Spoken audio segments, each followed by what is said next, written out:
What's up, sports world? This is the WTP Sports Dudes. I want to take Zay. I got my man SEC Sean in the building. What's up, Sean? How you doing this morning? Doing good, doing good.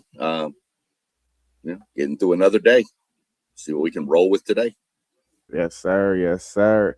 Hey, man, y'all know what it is, man. We back in action. This is Talking Sports Sunday, where we're gonna be talking about college basketball, Saturday result reactions, NBA playoff favorites, and more. All the channels of all the crew is scrolling down at the bottom. Well, furthermore, let's get right into it. Look, Hey, did you go ahead? go ahead. What were we gonna say? Oh, you got story time for us Of today? course, it's Sunday. We Let's always got go. story. Let's go. So I went out with a buddy of mine, and there was a guy sitting at the bar, and he was just depressed looking, just sitting there staring at his glass of whiskey. And some dude comes in, big dude, just grabs his drink and chugs it. And we looked, and we're like, "What is going on?" And the guy just started crying. And the big guy goes, "Man, I didn't mean to make you cry." Blah blah blah. He said, "What's going on? Are you okay?" He said, "Man, look, I came home and found my wife in bed with the postman. I was late for a meeting and got fired. Went to go leave after collecting all my personal stuff. My car was stolen." He said, "I stopped by a guy and bought this little capsule to just end it all. I was trying to get the courage. So I dropped the capsule in my drink and was watching the poison dissolve." And he said, "But enough about me. How's your day going?"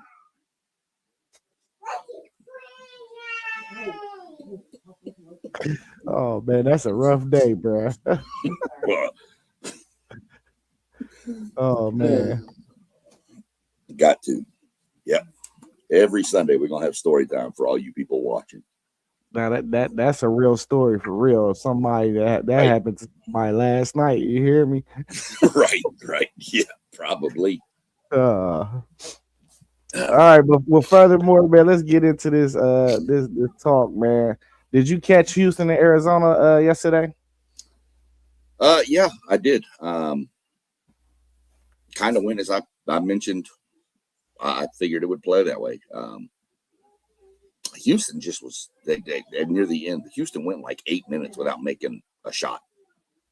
Um, and that's a credit to Arizona and their defense too. But some of those shots were wide open that Houston normally knocks down.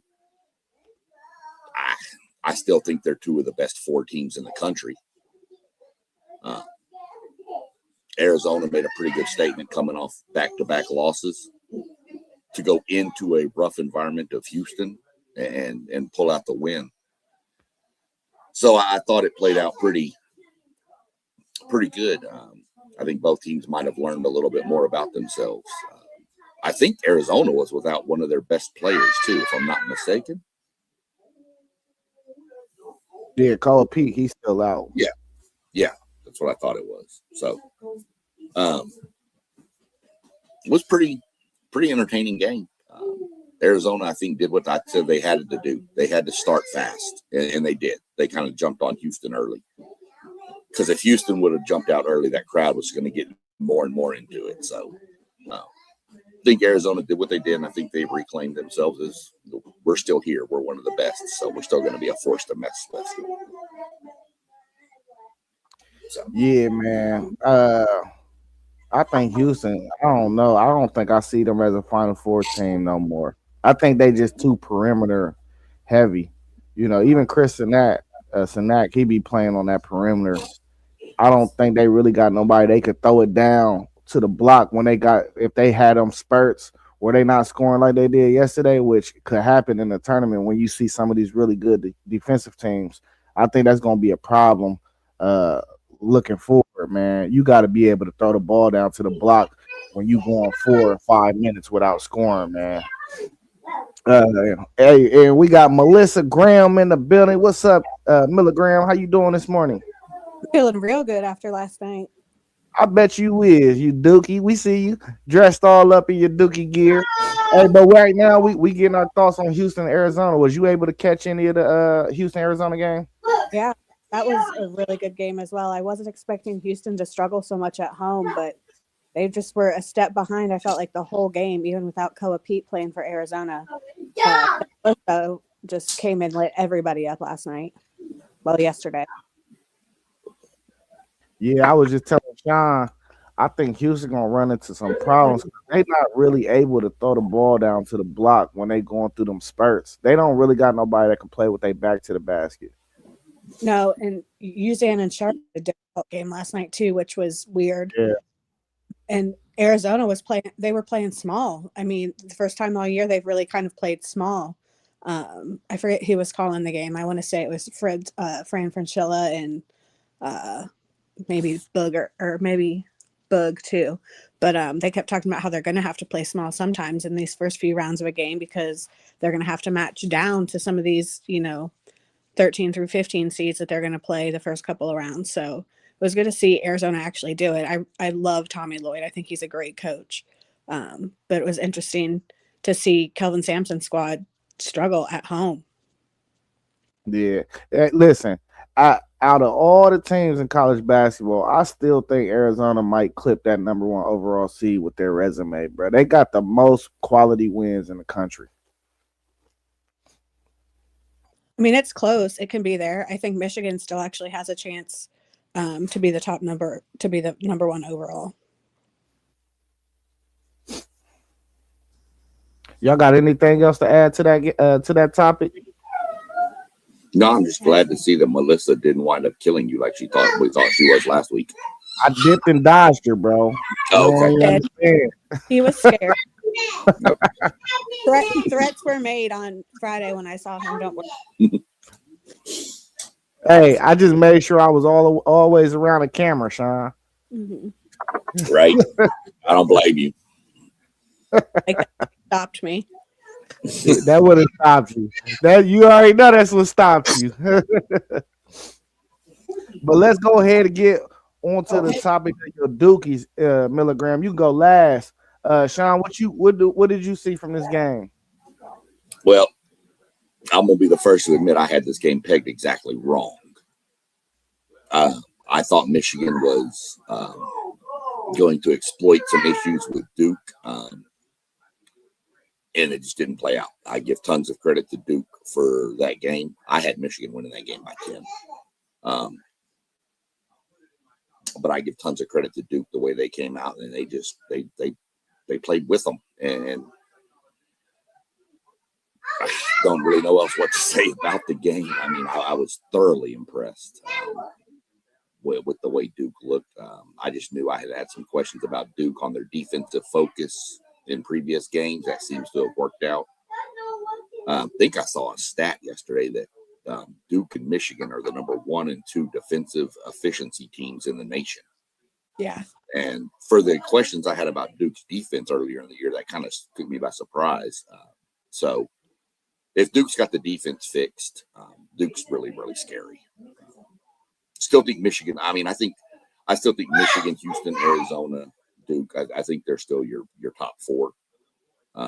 I do agree with you, Zay, on Houston's post presence. I think that needs to get something figured out down there before the tournament starts.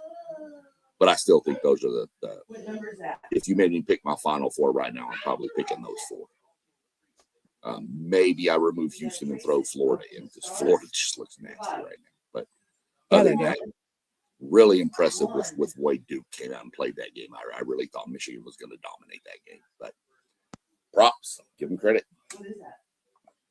Yeah, I think Duke found the blueprint to Michigan yesterday.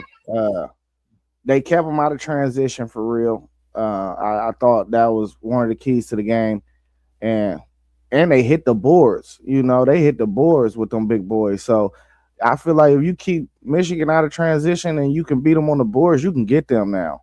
But I will say this though, man, Michigan missed a lot of shots at the rim yesterday. And I'm like, man, y'all some big dudes, bro. Y'all gotta finish some of these easy ones. And I thought that was really the difference in the game. That the fact that they was kept out of transition and that they was missing shots at the rim. But I'll say this too, Milligram. I am not a Cam Boozer guy. Like I think he is a great college basketball player. I do not think his game is going to transition to the pros. But he fighting for that number 1 pick. That's for sure. You know what I mean? Hey, and he took over the game at the end of the game yesterday. and that's what you look for in your top pick. So Duke got mega talent on that roster. I think they're a really good coach team too. I think Shire, he's a good coach, so they're gonna have a chance as well, just like anybody else. That's ranked in that top 10 to me. I think it's really wide open. Sean, you said who you thought was gonna make the Final Four. I think it's like 7 or 8 teams that can make the Final Four this year. Is it my turn? Yes, ma'am. Here we go. The exact opposite, kind of like what Sean said, happened to what I thought was going to happen. I thought they were going to get our bigs in foul trouble early, and getting 3 quick fouls on Mara was huge for us. I think that Pat Gangba tweaked his wrist again. He's had some wrist issues all year. Wasn't playing as much as I wanted him to play when Mara was out the last 7 to 8 minutes of the first quarter. I was screaming to get people down low, like get Cam down low, get Pat down low, get Leak down low, somebody. Like we needed to take advantage of that. And we didn't. When we went in with that lead at halftime, still, we could have been up probably 10 or 12 at half if we exploited Mara being out, and we just didn't do it. I know that Isaiah Evans gets the green light to shoot threes, but I just need Little Love to understand that every time you touch the ball, you don't need to chuck up a 3, because he was like 1 of 527 yesterday. It felt like, and I think ESPN actually got it wrong at half. They said we were 7 of 10 for free throws. I think we were 3 of 10. When I went back and looked, I think they messed that stat up a little bit, because I was like, they're naming off people who missed free throws, and I was like, we didn't make 7. But getting Mara in foul trouble early really helped us, I think. And then we kind of just didn't look back. And we're going to go as far as Cam Boozer can take us. And I've said that from the beginning of the year. As far as Cam can carry us, that's where we'll go. Dame locked down Elliot Cadeau, and Duke has made Elliot Cadeau his bitch every time we've played. And it's fantastic to see, because I can't wait for his mama to start tweeting Duke people again like she did last year at UNC. But we shut him down. Dame did a great job on him defensively, and when Caleb was on him, he did a great job defensively on him. They kept talking about his no-look passes. Great, he's not scoring. Like, you keep talking about his 40% from 3. He didn't make his first shot till like 4 minutes to go in the second half. He did get to the line a couple of times. We shut down Yaxel Lindenberg in the second half completely. I think he scored 16 to 18 points in the first half, maybe 6 or 7 in the second half. Which again, I really expected their bigs to get our bigs in foul trouble. And our bigs did a great job of staying out of foul trouble. There towards the end, we did a really great job of keeping Mara out of the paint and rolling somebody else down, keeping, Pat up doing some ball screens. But it was a fantastic game. I wish some more shots would have gone down. I wish we could have had a bigger lead at half, just because of the situation that we were in with Morrison on the bench for 8 minutes at the end. Coach of the Year talk, John Shire is not in any Coach of the Year discussions. You got people like Bill Self, who's, got embarrassed by Cincinnati yesterday, with Peterson playing 32 minutes. That's the most minutes he's played, I think, in 2 games combined. And so, like last week, he only played 18 minutes against Oklahoma State. And then you're playing 32 minutes against Cincinnati, and you still get beat by 20 at home, or almost by 20. I was really proud of Nick Jimenez yesterday. He gave us huge minutes on the defensive end as well. And they always talk about, on game day, they're talking about 50-50 balls. Duke's going to get those 50-50 balls 98% of the time. I mean, we had kids all over the place on the floor last night digging for those 50-50 balls, and I think that's kind of what helped us as well. So I was really proud of him. So proud of John and the staff. He did a really great job of preparing us and calling a decent game. There's times I've been a little bit critical of them, and I think I said last week, of letting them play so freely too often, where maybe we need to calm down and call a set and get ourselves organized. I think last night was probably the best of that I've seen. Playing Duke has always played in February a neutral court game, non-conference game. And I think this right here is why. I think hopefully we'll see some more of those non-conference neutral site games late February. mid to late February from some other people and see atmospheres like that. It was a hell of a game from start to finish. And my dad texted me right before and he said, "How are you feeling?" I said, "I want to throw up." And, so we're calling after timeouts and things like that. And just by the end of the game, I was like, wow, we really did this. Like it could have gone either way. And it could have been Duke losing by 5. It could have been Duke losing by 20. We've seen Michigan go on a heater and just blow teams out before. But our defense was really good. Let's check out Donnell's comment right now. What's up, Donnell? How you doing? He said them refs gave Duke that game with 2 crucial calls at critical times, like that travel when Michigan player dove for the ball and the one on Michigan center when he had to sit out. Listen, reffing is reffing, man. It ain't never gonna be perfect. I didn't think the game was reffed good yesterday. It wasn't bad. It wasn't terrible or awful, but it wasn't a good ref game. It was somewhere mediocre area. So, man, listen, you have multiple opportunities in that game. If you Michigan, they missed a lot of open shots yesterday too. Can we talk about how many open shots they missed?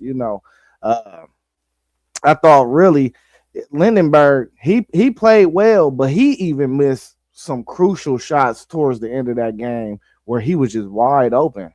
So, we could throw the refs in there. Refs is always going to be a problem, though, like in sports. It's a man. It's men. You feel a man person, or a woman. You feel me? So, we always going to have some missed calls in the game. It was some crucial calls, but I feel like Michigan could have won that game regardless of the reffing yesterday. Well, and when you have the ball and you slide across the floor for 4 feet, that is in traveling. And there were a couple of calls that the players wanted Dusty May to challenge and would have gone Michigan's way, and Dusty May didn't challenge. So cry more and play better and win the game next time.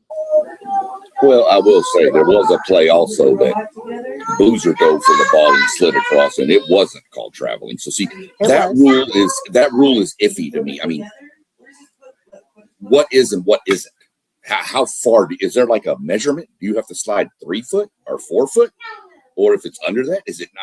So the one play that I thought, if you want to say anything, and it was reviewed, was the Mara block in the second half. And Michigan was kind of on a run, and they called goaltending. And I still think that was the wrong call. I think that was a good block. Yeah. I don't think that ball was on its way down yet. However, calls are going to be missed, and it was reviewed. If you're going to trust in the review process, you got to let it play out. And that's what they said. That was that. It's not like the refs said, no, we believe what we said was right. They went to the monitor, they looked at it, and they still said, nope, ball was starting to come down. Okay. And the only person on the crew I knew was Roger. Were the other 2 officials Big Ten officials? I don't know who the crew was. Roger Ayers and then 2 other guys I hadn't heard of before. The only crews I know of are like football crews, and that's normally because I know the SEC crews are garbage. Yeah. Well, and Roger Ayers is going to call shit calls whoever he's calling for. So, again, if you want to win the game, play offense and play defense and make shots. And we played better defense and we made more shots. Yeah, well, I'm about to say Michigan. Yeah, Michigan was 6 for 25 from 3. It felt like way worse than that too, though. It felt like that just watching the game that they because they wasn't making no shots for real, and that's kind of surprising because this is a good shooting Michigan team. Here's with you hear about Michigan size with Mara and all that stuff. Duke out rebounded them 41-28. Yeah. And 13 of those were offensive. Mm-hmm. There's your game right there. Where's the big part? They out rebounded them on the offense 13-8.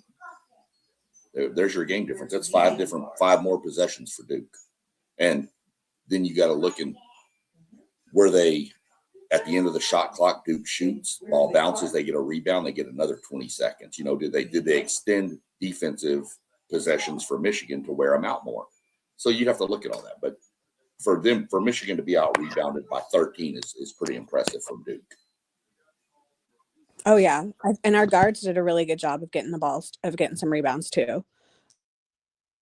Yeah. So listen, Milligram. I'm glad you mentioned your guards because I thought K and Boozer came in and gave y'all valuable minutes. I felt like the offense was still flowing when he was out there, and I think Dame Star and his defense was a real key in this game too. You know, he can guard 1 through 5 for real. So I like those two guys.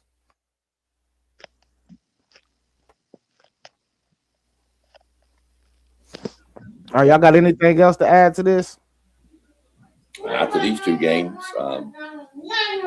you know, think they played out except for one.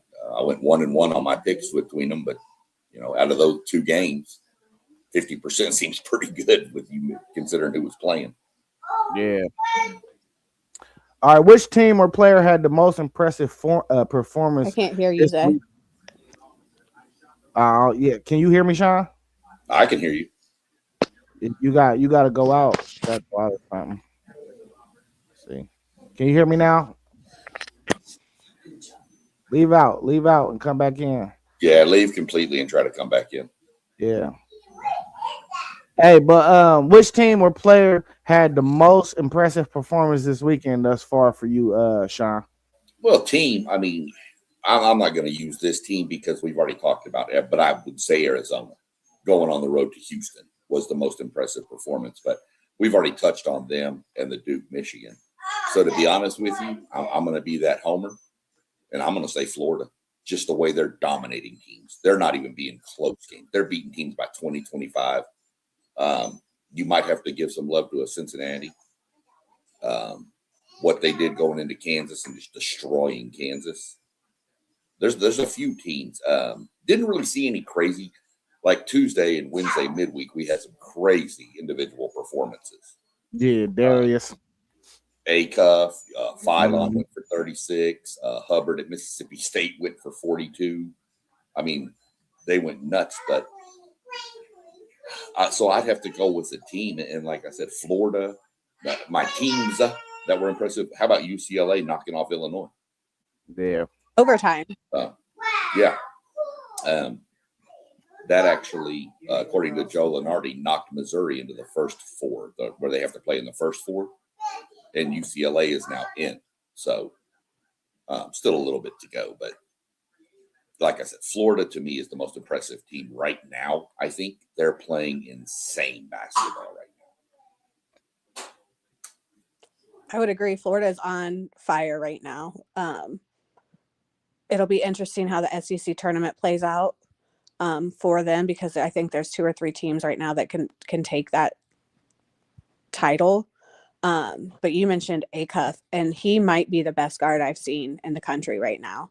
And unfortunately, he's not getting a ton of help around him because of some injuries and things like that happening right now. But my God, is he a good basketball player? Yeah, man. Listen, so AJ nearly had a triple double last night. I gotta give that some credit. You ain't really catching a lot of triple doubles in the college game. He was, I think, 1 assist away from, or 1 rebound, one or the other, away from a triple double. And that's right off a 35-point game that he had on Wednesday, I believe, or Tuesday. It was Tuesday or Wednesday. So he catching the heater right now too. But as far as whole teams, man, I'm gonna have to give it to that UCLA team, because that's an Illinois team that I think could make the Final Four. So to come out with a victory on your home court, that's gonna probably push you right into the bracketology of being one of the first teams in. That was a big time win. I wish my Buckeyes would get a win like that, because we need it. Lord knows we're desperate for one. So I got to give that honor to UCLA. I got to give a little love to, I mean, I know it was K-State, who's not real good, but Texas Tech putting 100 on K-State without Toppin, I mean, Texas Tech's still talented, but that's beating a team by 28 when your best player is out for the year now.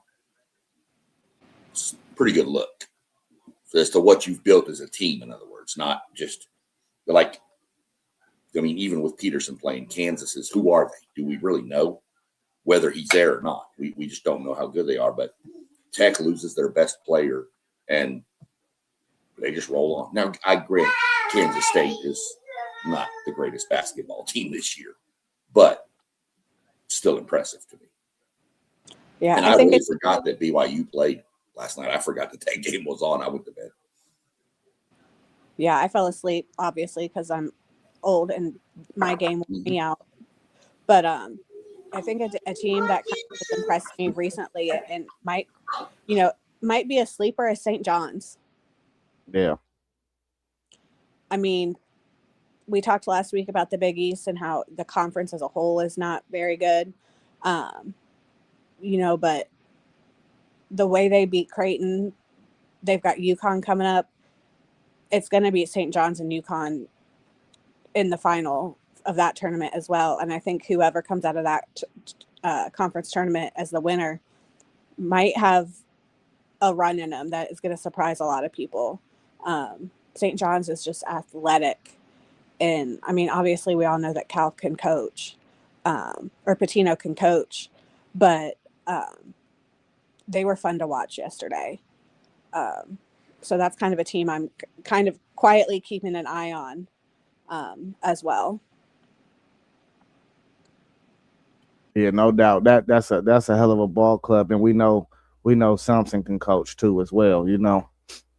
Hey, y'all got anything else to add about the college basketball world before we switch over to the unrivaled basketball games? You know who's not really getting talked about anymore since they've lost a game or two? Nebraska. Mm-hmm. Yeah. You're not hearing anything about Nebraska since they're not undefeated anymore. And they're just quietly sitting around that 2 or 3 seed right now. Right. They're just, and if I'm a Nebraska, that's where, hey, fine, leave us out. Don't talk about us. We're good. So I was just like, you know what? I haven't heard about Nebraska since they lost a couple times. So yeah, still sitting in the top 10 though. So, yep. All right. Have y'all been able to catch any of the women's unrivaled basketball games? And if you have, can we get your thoughts? Haven't watched, didn't even know what was going on, to be honest with you. I mean, anything I've seen has been on social media, but yeah, I listen. I just came across a game yesterday, and it's real similar to the Big Three, of course. A little bit different in the type of rules, but sometimes the games get it. Like the game I watched yesterday, the game got up to the 90s, so it was like a whole game instead of just like sections, But man, I'm telling you, I think that thing is better than the WNBA. I ain't gonna lie. I think it's a better product than the WNBA. And after I watched it, I got on YouTube because I didn't know what was going on until I came across the game yesterday. And I seen that they basically had like a little all-star event where they had a one-on-one basketball tournament and the winner received $200,000. And this happened like a week and a half ago. But not Chelsea Gray. You said what now? I think Chelsea Gray won, didn't she? Yeah, Chelsea Gray beat Alicia Gray. So I'm like, I watched it and I'm like, man, this thing is dynamite. Like, how did I not hear about this when this was going on? Because really, it looked real exciting. And now I'm talking about you got different matchups that I think a lot of people be interested in seeing, especially if the men's All-Star Weekend adopted it. You got Paige Beckers out there going against Kate Martin, so it's like you getting your stars, you getting people that people actually want to see, and with the money on the line, 200,000, second place got 50,000. They playing hard. So I thought that was a real interesting thing that I seen about the Unrivaled League. I got to keep my eyes on it more. And I'm sure that the pace of that game is fast compared to what you might typically see. Like, I can watch UConn, I can watch South Carolina, I can watch Tennessee women's, Ole Miss, because they move fast. I don't like to I want to see a kind of a upbeat paced game in the women's game. Yeah, it was fun. I think they condensed the court a little bit too, just because it's 3-on-3 and they go on full court, and that's different than the big three. It's not full court, it's some other guys. So all these women are still professional. They're in the midst of their careers. So I think that's a part of the product that makes it better. All right, we can move on. Slide over to the NBA. With about 25 games left in the NBA, who are your favorites to make it out of the Eastern and Western Conference? I'll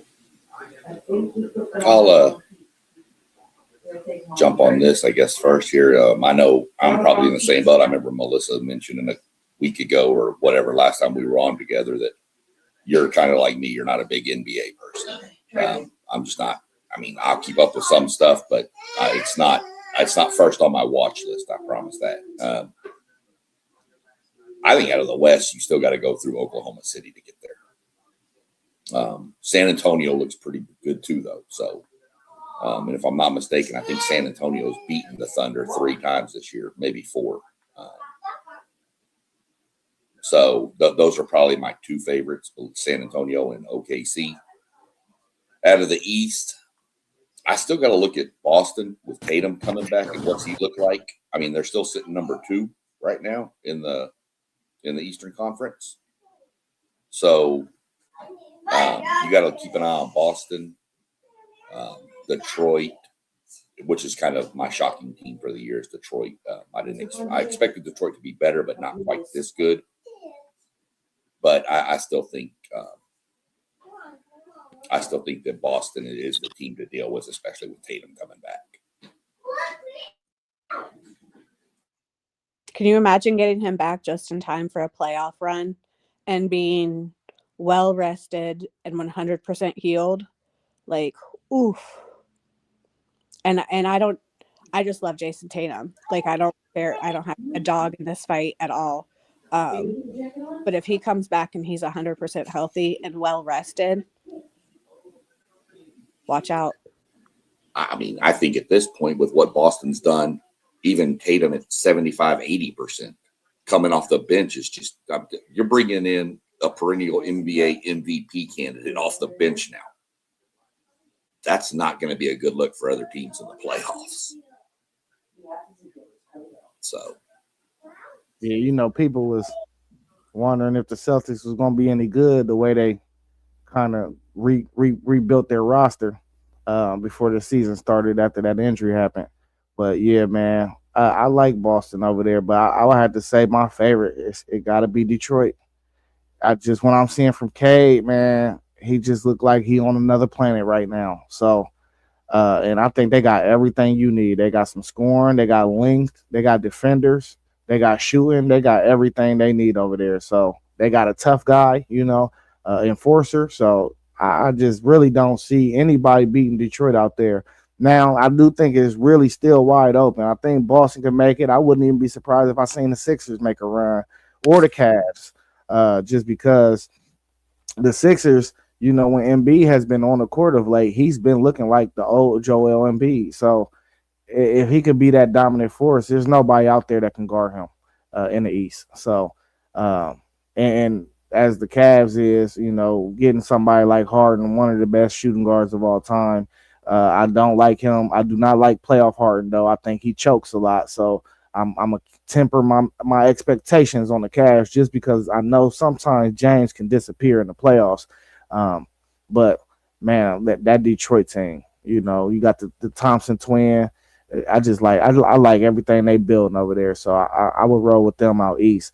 And the West, I'm with you, Sean. It's between the Spurs and OKC. And really, I wouldn't count out my Lakers, though, because I seen Luka go through the West before and drag a team to the finals. And the way he playing on the heater right now, and AR been balling since he came back, as long as we make it to the playoffs with relatively no health issues, I like our chances. We got big wings everywhere. We could play LeBron at the 5 with Vando, AR, Luka, and Rui, and switch everything. So I like our chances as well. But that Spurs team, man, they got.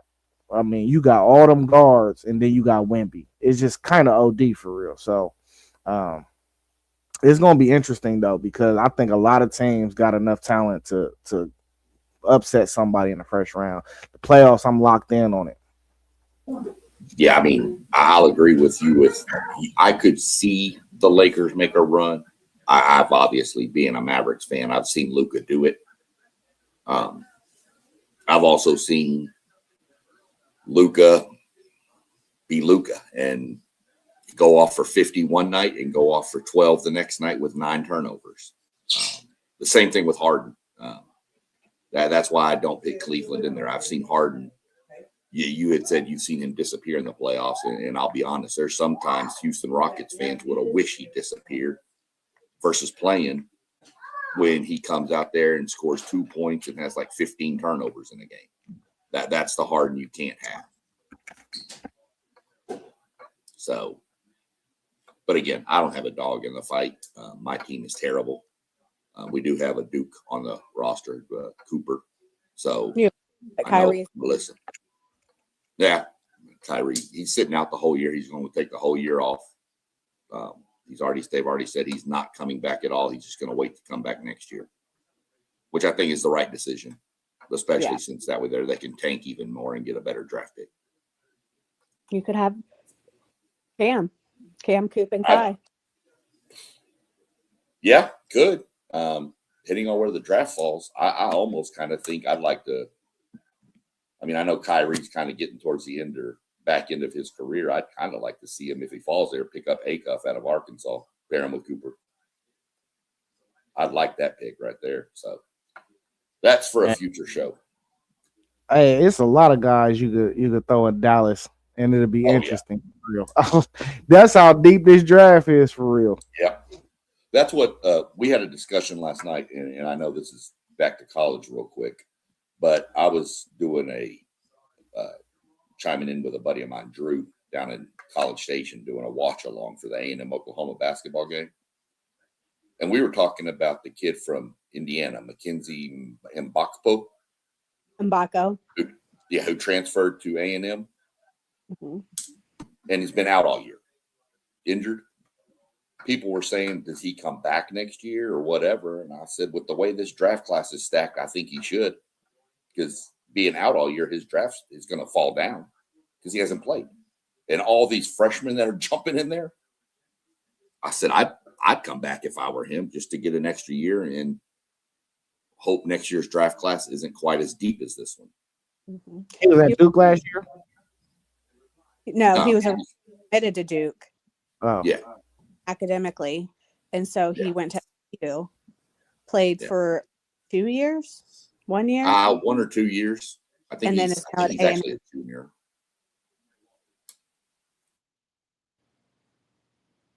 So. Yep. Yeah, I ain't familiar with Duke. I don't think. I probably have to sing for real. I know going into the season they were saying he's probably a top 10 NBA pick, but then hurt his foot or his leg, or I don't know exactly. And he's been out. He played like maybe 4 games. Been out all year, and that's why you see A&M was such a short, small team because they have no size. He was their size. So we were talking about it last night. I was just curious. I think if questionable, not just even that kid, but other players, if it's questionable on your draft stock, I think you need to. If you have a chance to come back, you might want to come back and try to increase your draft stock for next year because this year's class is so stacked. Yeah, for sure. You can go to the NBA and then come back to college now. So, well, they did refute. They did kick that guy out now. They did. But this the thing though, Sean. It's kind of tricky because wouldn't you rather not? Okay, you rather get picked high in the draft. I get that. I understand that. But if you don't, the opposite side is that you're going to a better organization. You're going to a team that's probably in the midst of winning. Got a culture established, So I don't think it's really a negative if you're not going high in the draft. Maybe not, but then nowadays with college, let's throw this trick in there. If you go late in the first round to a team that's going to be competitive, how much does that pay versus how much can you make in college? True. Facts. No, that's a fact. Peterson. If I'm going to get 2 million, yeah. If I'm going to get 2 million because I was drafted 10th, or a million because I'm drafted 20th, but I can stay in college at A&M for and get 3 million to play my senior year, I might as well stay. Mm-hmm. I think Peterson's at $3 million a year at Kansas. Mm-hmm. Only playing half the time. And he coach management. He come out of the game when he choose. Right. Hey, I seen a video. He hit a 3 and turned around and tapped Self, and Self took him out. He like, take me to the game, man. That's called control. Hey. All right, hey, listen, this question came straight from a chat that I was in on my phone, and it got kind of heated. Who would you prefer, Kawhi, KD, or Giannis on your team right now? I had to ask this question on stream because everybody think they're right when really this is just a subjective question, and I just wanted to get y'all's thoughts of it. I'll say Giannis. I like Giannis. Yep. I'm saying Giannis too. Well, my brother's gonna be real happy y'all just said that. It's a landslide. Hey, listen, I would say Giannis too, for real. Just right now, gives you more. I think Giannis gives you more at this stage of their careers between those three. I think Giannis gives you more on the defensive end with the rebounding and the blocking and all that versus KD or Kawhi. And I think Giannis can still be a force scoring the ball. I think he's more of the all-around player at this stage of their careers. 10 years ago, I'd probably take Kawhi or KD. But as of right now, I'm taking Giannis. Yeah. Man, go ahead, Milligram. Talking about being at the end of their careers, I think Giannis has a few more years than Kawhi or KD left in them. There are a lot of guys in the league that need to be looking at hanging up their shoes and moving on from ball. Like you're good. You've done your time. You've done what you needed to do in the league. You've done what you needed to do. You've got more money than you know what to do with. Like it's time. You're sitting on the bench injured and in the training room more than you're on the court for some of these guys. And it's time. Bron's my age. It's okay to hang it up. It's Kawhi and KD gets hurt every third game. Like it's okay to say, you know what, I've done what I needed to do and end your career on a high note instead of ending your career with another torn Achilles or another torn knee or something. Like it's okay to hang up your shoes sometimes when it needs to happen. Yeah. Kawhi been on a heater lately though. I ain't gonna lie. He been on a heater, I tell you. So I mean, you really can't go wrong if you got either one on your team, honestly though. But Giannis the only one that got an MVP out of these three too, I think. Am I mistaken? Did KD got an MVP? I think he got an MVP. I thought KD got one. Might have one. Hey, but did y'all catch any of the fights last night? Nope. Oh man. You had Ghost Martin fought Albright. That was the main undercard fight. And then you got Ryan Garcia. He fought Mario Burrows last night. I don't know. I'm into the boxing world. I was able to catch some of that fight. Yeah. I don't watch boxing. Yeah, Ryan tore Mario up last night, man. If I'm watching that, I'm watching UFC. Yeah.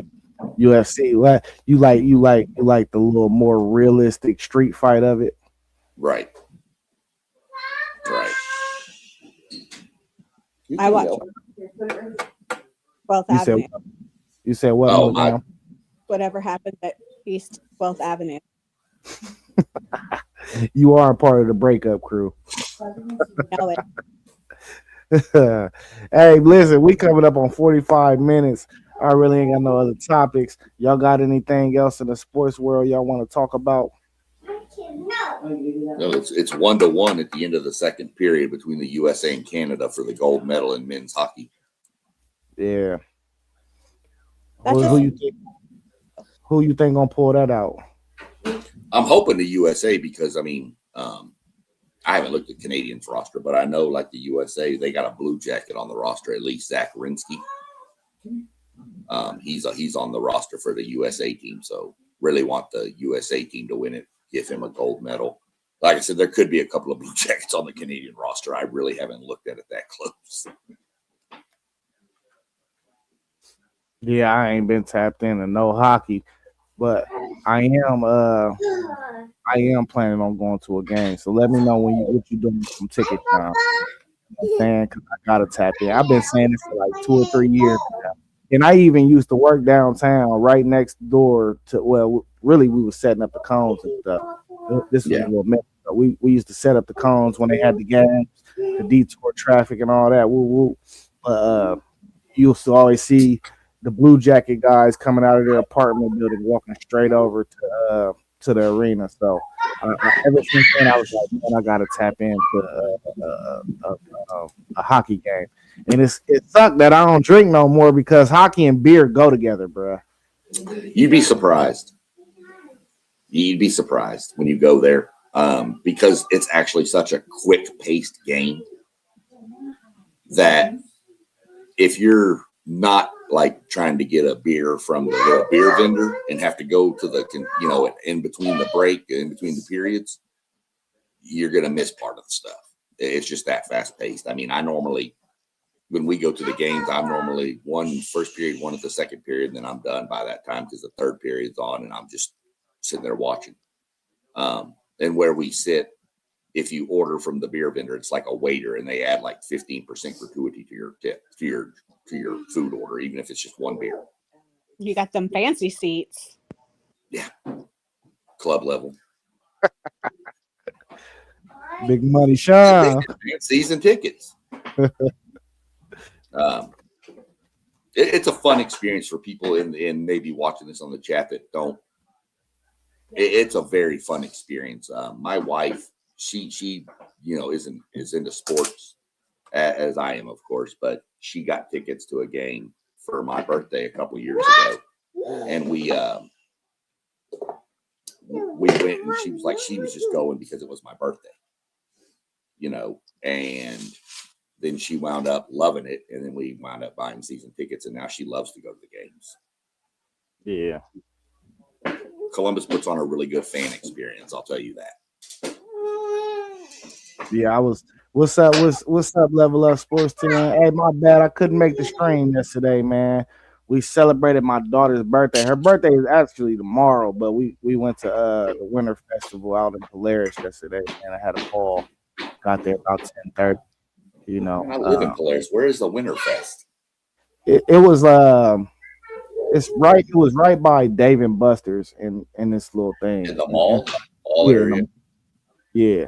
So they had like bouncy houses in there, just like little balloon.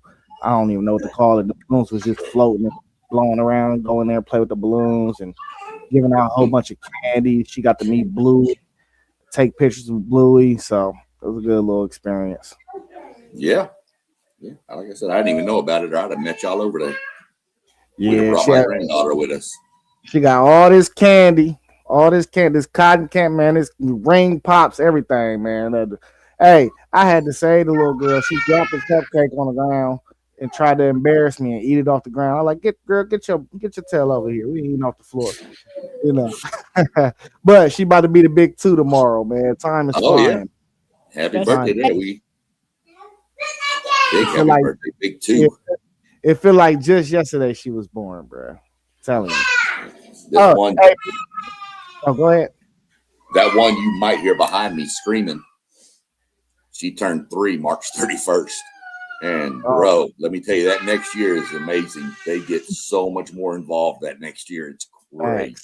I can't wait, man. Hey, listen, I'm about to take her to her first basketball game on Tuesday. So, you know what I'm saying?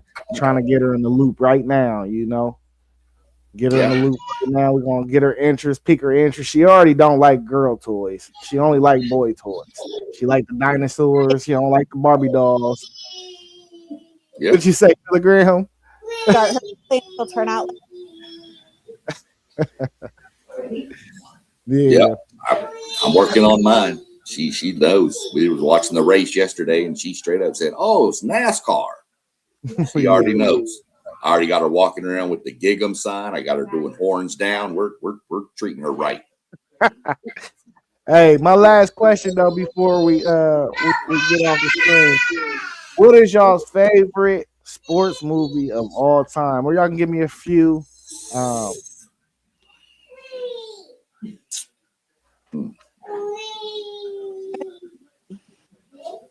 In no particular order. you cutting out, Milligram. You cutting out. I have a top 3. Can you hear me?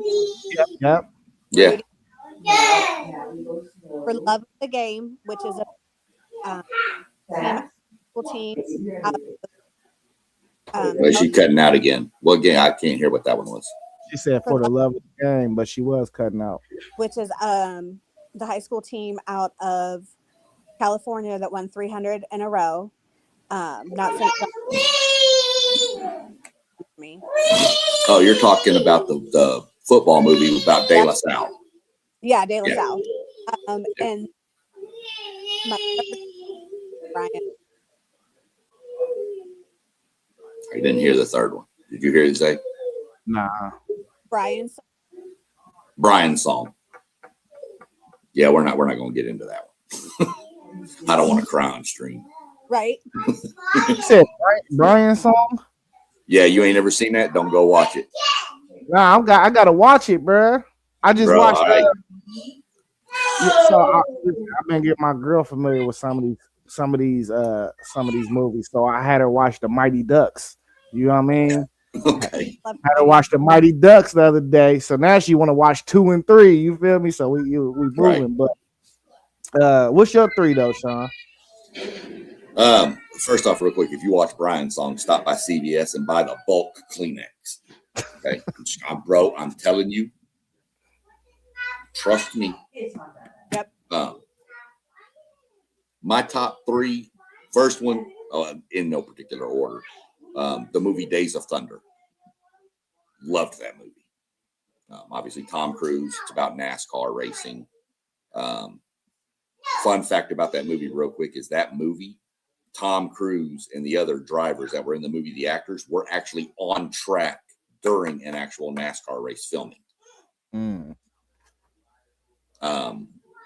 So when you see like Dale Earnhardt Sr. and then pass them, that they're actually literally passing them. It's pretty cool. That one, not going to mention one that Level Up Sports mentioned, but it was one Coach Carter was good. Liked Field of Dreams, thought was a great baseball movie. And I'm going to have to give you 4, and the other 2 are baseball movies also. One is The Natural, the original version of The Natural with Robert Redford. And the other one is Bull Durham. Bull Durham is one of the funniest, great baseball movies I've seen. Yeah, I'm gonna have to really So those would be mine. really all mine is basketball movies, but I'm gonna spread it out for real. My favorite basketball movie got to be Sunset Park.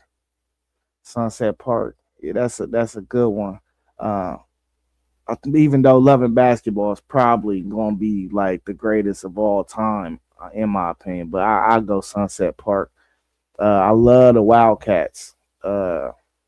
What's her name? What's that lady name in that movie on the Wildcats that was coaching the team? Goldie Hawn. Yeah, I love how Goldie Hawn acted in that movie. That's a good football movie to watch. Remember the Titans, sorry, that's probably one of the greatest football movies of all time. But like my personal favorite, I would have to go Wildcats. And then I love Major League. I watch Major League so much, I think I know all the words. Yeah, I'm gonna lie with that. Major League was pretty good.